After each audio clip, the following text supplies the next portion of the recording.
What is going on, Browns fans? Welcome back to the Gloom Pulse YouTube channel. I am your host, Justin Harold, and with me, as always, my co-host, Jeff Santa. We are entering week 4 with your Cleveland Browns sitting at 1-2, going up against the Las Vegas Raiders, who also sit at 1-2, surprisingly picking up one of their wins against the Baltimore Ravens. A battle of the 1-2s to see who can be 500 and who is going to be searching for their identity mid-season. So, Jeff, with that all being said, how are you feeling? I'm doing well. I want to kick off this episode from a little survey from all of our viewers. We put it up on YouTube over in the middle of the week. Down below, who will win this game? Give us a final score prediction. 60% of the fans on the community post poll said the Browns are going to move to 2-2. Give us who's going to win, score prediction, and then hang around to the end to hear what me and Justin have to say about this game. Jeff, that's a little bit closer than we've seen in recent weeks. I feel like you did a poll, was it 2 weeks ago for the last game? And it was a little bit more, less doom and gloom and more optimism for the Browns. But this time around, 60-40. Yeah, here was just a friendly reminder. Here was your poll last week. So 90-10. We saw how that one went. We'll see. Hopefully, maybe a little bit closer numbers will have an effect on the Browns here. But that being said, obviously the Las Vegas Raiders 1-2, picking up a win against the Ravens, but losing to the Andy Dalton Carolina Panthers. Now, I feel like that's always a typical trap gotcha game, Jeff, that you always talk about, where the backup guy comes in for the most awful team in the world, and they pick up a spectacular win against a team that probably should have beat them, but is still not really all that good in themselves. So obviously, we can't really talk about beating bad teams or getting over that hump after last week's loss. But you talk about Kevin Stefanski, you talk about the one thing he does really well. And one of the things he does really well is not losing back-to-back weeks. Jeff, you have the stat on that. Is it he's only lost one back-to-back game, or he's never lost a back-to-back game? I don't remember what it is off the top of my head. I think it was never. And then the Jacksonville game was out after a loss, and he won. I don't think he's ever lost. No, he has to have lost 2 games in a row, though. I thought there was a game last year that unfortunately we had that happen, but he's very consistent. I mean, we have I think our record since he took over is 38-32. Yeah. And again, another point to that is just he doesn't let the mistakes from the previous games typically fall into the next game. Unfortunately, sitting at 1-2, that's not totally correct as of right now, but hoping to go 1-0 this week, picking up a win against the Raiders. Jeff, obviously we have a couple injury reports for both the Browns and Raiders.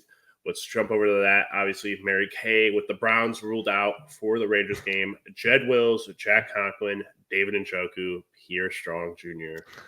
Jeff, obviously the first 2 names, probably the ones that jump out the most to you. Obviously, you talked about it with Jack Conklin in, I believe, your recap and the day after report about you're just not gonna believe this guy's gonna practice until he's all the way off the injury report. And obviously, Jed Wills over here coming back last week and putting up probably one of the worst performances that you could have as a left tackle. How are we feeling about these 4 guys? It's amazing. The Jedrick Wills saga is amazing because let me do some quick research for you here. It's just diabolical to me that we gave this guy we just gave him the 5th-year option. We were just like, yeah, that's fine. Don't worry about it. We don't really have any other options. And he's just hanging out on this technicality of it's everyone's contract. If you exercise the 5th-year option, he's making how much money is he making this year? $16 million a dead cap.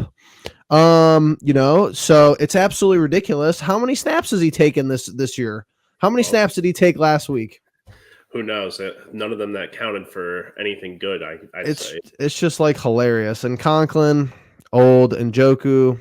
Well, you just worry about that. Why, there were options at the offensive tackle position, and I think there were guys that you could have taken chances on that have had histories and whatnot, but you might have had to pay them. And I think that's the issue where Barry was like, I don't want to dull out money because I think last year you're thinking DeJuan Jones is coming on really strong as a rookie. Right. There might be money there that you have to deal out in the future, and he hasn't been that good this year. He hasn't been good.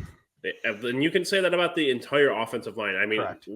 I saw a tweet today that we might have to give Joel Bitonio like a $10 million bonus just to have him play left tackle. And it might be the most might make the most sense out of everything. But obviously, with these tackles and James Hudson, DeJuan Jones, these are guys that have been on the Browns team for years. But you talk about the departure of Bill Callahan and what that effect has had on this offensive line. It looks like these guys have never played snaps together. It looks like these guys are completely unorganized and don't know what they're doing. And yeah, of course, having Joel move around and guys play different positions. Postage had to play, I believe, left guard, and Nick Harris came into that game. So a lot of things moving around, but still, the performance just does not look good from these guys.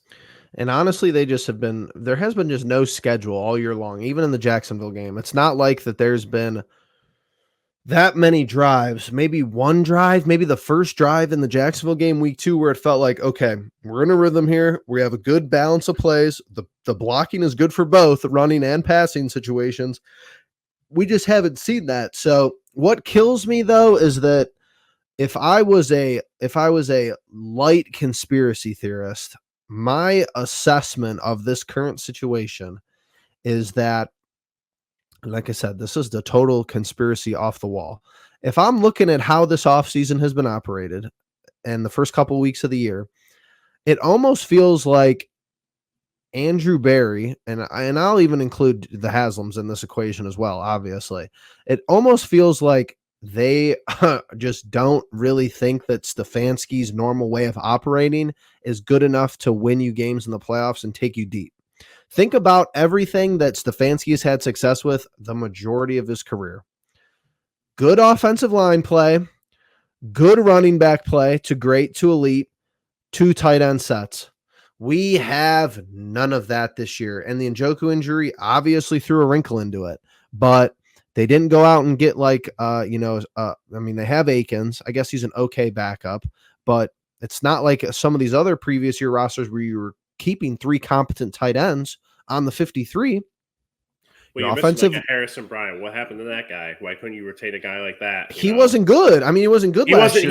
He wasn't great, but I think it's just like serviceable. What I think Barry's just like, all right, I've moved all your assets and resources around to your wide receivers. Like, can you do something with it? And that's a fair and valid question. Like, I'm not saying that that's totally irrational. Like, I get it. You extended Judy. You gave up a high value pick for more.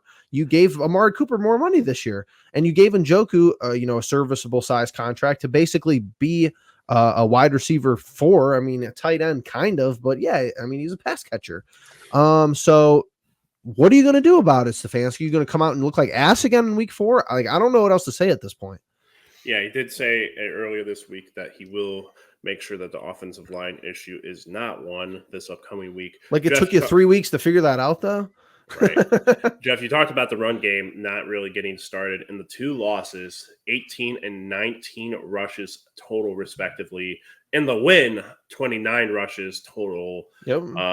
Obviously, you predicated a lot of what you were talking about on the run game, on the offensive line playing well, not having Nick Chubb, Jerome Ford not really being that premier guy, and again, there are some baffling things here where Deontay Foreman last week gets the first couple of rushes. And then this week, Jerome Ford's back getting the first couple of rushes. Well, the game stalls out in the run game. So what do? We toss the ball 37 times, and the offensive line has to, mish and mash. And unfortunately, that's just the circumstances of those games. But for me, it's tough to see how the coaching, I talked about going into the first game, Ken Dorsey. We haven't talked about the guy since, and I'm at a loss for what his job has been, like Alex Van Pelt's, because I don't see him doing anything. I don't know what he adds to this play calling and everything, and it's just one of those things where, you hear about it on the radio. It's like, was Alex Van Pelt just a firing of circumstance? Like, was it because the offense, maybe Scapegoat. because of what was happening last year with injuries and whatnot, kept the offense from reaching its potential? But at the same time, you saw in the last couple of weeks going into the playoffs, it's just tough. But you're going, again, you can't stress it enough. You're going up against a struggling Las Vegas Raiders team. And the biggest part about this game, outside of just you need to win it for the sake of winning it, for if you don't, I think there might be fires in Northeast Ohio, Cleveland. But really, that'll I don't think they're firing anybody if we lose this no, game. No. Fires. From the fans. There already is. The place been burning for 2 out of the 3 weeks. But it's this, and I can't believe I'm even saying this, Justin. But like this, and Jeff, if you win this game, do I want to say AFC this? Conference win, and then you'd be 2-0 in the AFC if you win this week. But I can't even believe I'm even thinking about saying this. But I think I'm going to say it. This is your last week for this bullshit. Like if you come out, let's say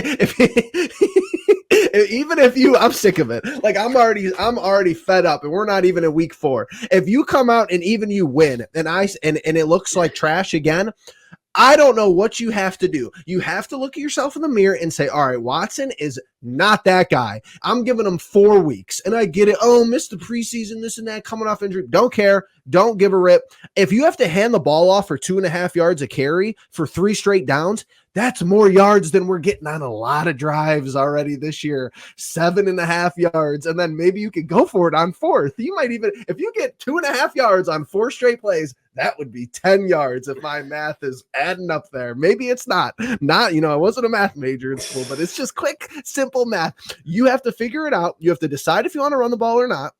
And you have to throw. Oh, we're going to see. Let's see all this. Let's see this nonsense all week. We're going to do design throw. What are we even talking about anymore? Design throwaways, or they're talking about, we're going to throw the ball away. We're not taking sacks this week. Can't wait. Can't wait to see that nonsense. We're going to talk about the Raiders injuries.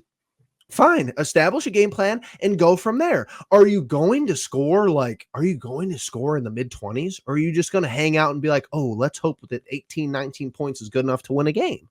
Yeah. Well, all that being said, we should move on to the Raiders injuries, because you look at the top name, wide receiver Davante Adams out with a hamstring injury. Max Crosby is, like the coach said, he's out. Mary Kay put out a report that he's doubtful. Who knows? If he plays, Jeff made the joke that he's going to have a day, because both of our tackles are out and everything. But tight end Michael Mayer is out as well. And they listed him as doubtful. I don't know how you have such mixed reporting on this. Unfortunately for Coach Pierce over there, I think he's a little lost in what might be going on over there with his team. I'm just going to be honest. I don't even know that the Davante Adams injury is an injury. When he made that comment about guys making, decisions for themselves, Adams has been very vocal about how displeased he is with, not getting the ball and how bad he'll end up on some AFC competitor before the deadline. I'm not concerned about it. He'll end up in a Steelers jersey or somewhere. But again, a team that just got absolutely riddled by the Carolina Panthers, you have to come out. You have to compete against this team. You have to put up points, like Jeff said. But I think more than anything, more than putting up the points, and because things happen, because running backs can fumble, wide receivers can have the ball hit their hands, and it goes into the cornerbacks. I need to see the connection, though. But Jeff, that's always been Browns quarterbacks. Unfortunately for them, wide receivers here just don't love to either drop the ball in front of them or just catch it for the sake of catching the ball. So they'll just let it go here, and guess who's right behind them? Number 24, ready to pick the ball off. Anyways, let's go through some standards for this week. Let's talk some standards. Me and you put together a list of standards. Number one, wide receivers catch the football. You're paid to catch the football. Wide receivers, how about let's do this? Wide receivers less than 2 drops. Or is that too nice? Less than too nice. One or less. 3 drops. There's going to be 3 drops for sure. I was going to say 2 or less, though. They shouldn't have more than 2 drops. I think 3 is generous. I mean, at this point, 3 is generous. Drops. All right. How about no stupid turnovers? I'll even give them some leeway. If Watson's going deep ball and it's like a 40-yard pass, if he could even throw the ball that far, I might add.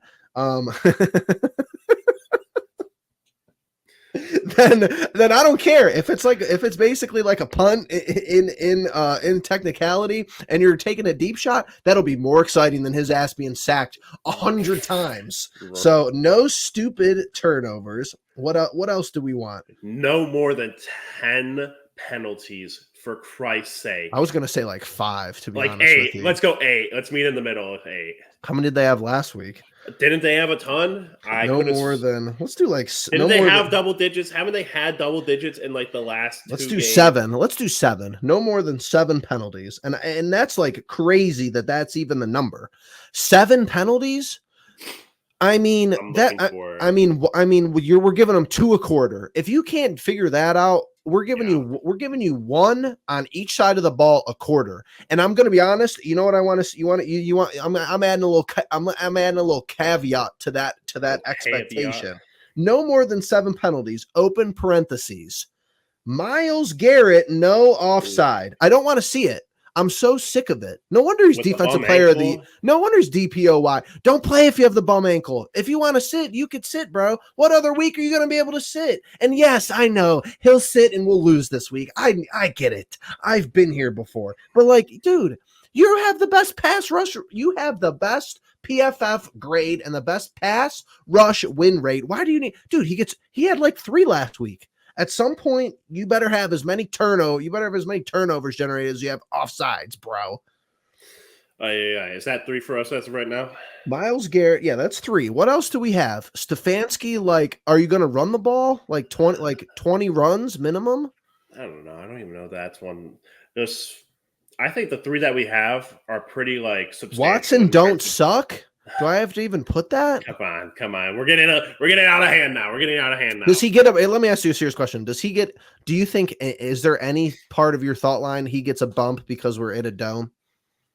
Oh, that's a good one. I didn't actually think about that too much. Because he played all of his games in Houston in a dome, but I think he airs it out a couple more times because of it.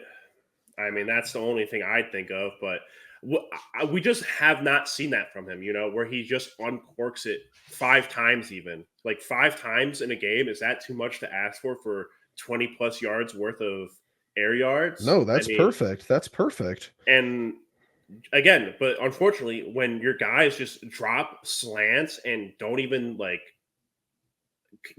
an effort to catch some of these, I'm in the same predicament of like, hey, am I upset with how he's playing? Yeah. But I'm also upset with how everyone else is playing on this offense. There is quite literally not a position group that's worth praising on this offense.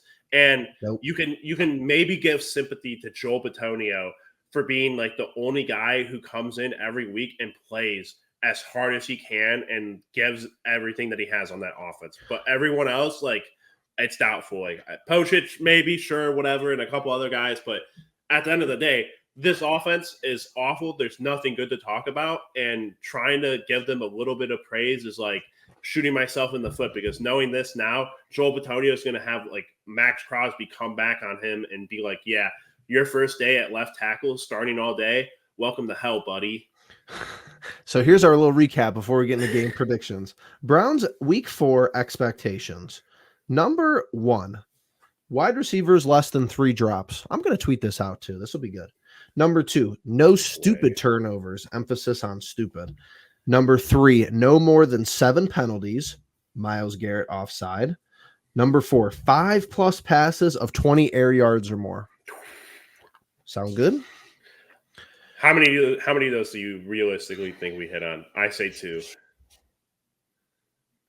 I say there's no way we get 3 drops. I honestly say 0 at this current point. I don't see how you do any of this correctly.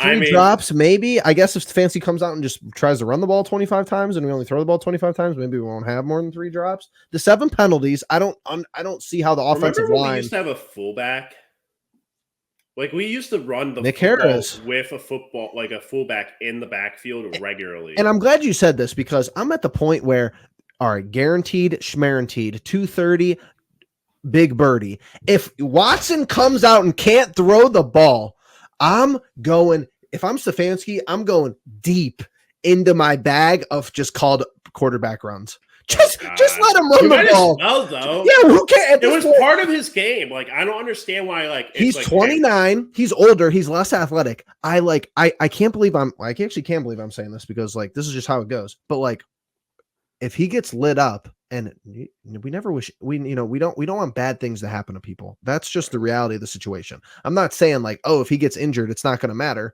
But like, that's kind of what I'm saying. If he gets lit up and he gets hurt, well. It's not like you're replacing a guy who's been an A+ guy the first, like, all right, it's so funny to me, and I get it. It's strategic. It's so funny to me they put Winston in for the sneaks. Like, oh yeah, what asset are you protecting, bro? It kills me. Like, I get it. Winston's bigger. It's not all just like that and this and that, but like, why not? Why don't you have Watson out there? Maybe he could do something that's not a sneak. At least he gives you another wrinkle, another element. Maybe he could throw a deep ball, whatever it may be. But it's like, you're not at this point in Stefanski's tenure and Watson's tenure. It's not like he's here and everybody else in the quarterback room is here. It right. Seems like more like here probably, if not more. Yeah. I think my only thing now, like, and Jeff knows, like, I do not like Jameis Winston, the football player. He's a great guy. He's funny and everything, whatever. But even he would not hesitate to throw the fucking football if he's like, and he knows he's not like the greatest runner, so he's not going to try to make something out of nothing like Watson does sometimes. Correct. But he'll run sit in the pocket. Yeah, he'll sit in the pocket or he'll run forward, like that's his move. And either he's going to rip the ball and he's going to get you like a 30, 50-yard bomb completion, or he's going to rip the ball and throw an absolute stinker right into the opponent's hands. But all of that is better than just the constant hesitating I'm seeing this offense. Correct. And it's not just the quarterback, but a lot of it is. But the run game, the route running, a lot of it is half-baked. I'm watching guys literally look back to see if the ball is coming out of Watson's hands and if they still have to be running. It's really pathetic. And honestly, I feel like Stefanski hopefully had a nice week of practice with these guys and really got on their asses, because I just feel like a lot of this stuff is going to be like, we can look back on it and a lot of it's effort and kind of like, hey, enough with the BSing, enough with the celebrating in the end zone and all this other stuff. And it'll be like, all right, we need to get back on track. We need to get back to what we were doing last year on defense and whatnot for the offense. So that all being said, Jeff, let's get into game predictions. Obviously, sitting at 1-2, you go to 1-3. It's going to be bad news bears for Cleveland. But 2-2 puts you at 2-0 in the AFC, would be huge in terms of standings for later on in the season. What do you have this game going as for the Browns? I'm going to keep it short and sweet, even after everything we just talked about, all the negativity. Antonio Pierce has already halfway lost his locker room. Some of these injuries are fabricated to a certain extent, in my opinion, or at least being milked. 27-7 Browns. Antonio Pierce will totally lose his full. And the Browns do the most Browns thing ever. After playing like trash for 3 weeks, somehow they put together a good game. We're so back, Browns.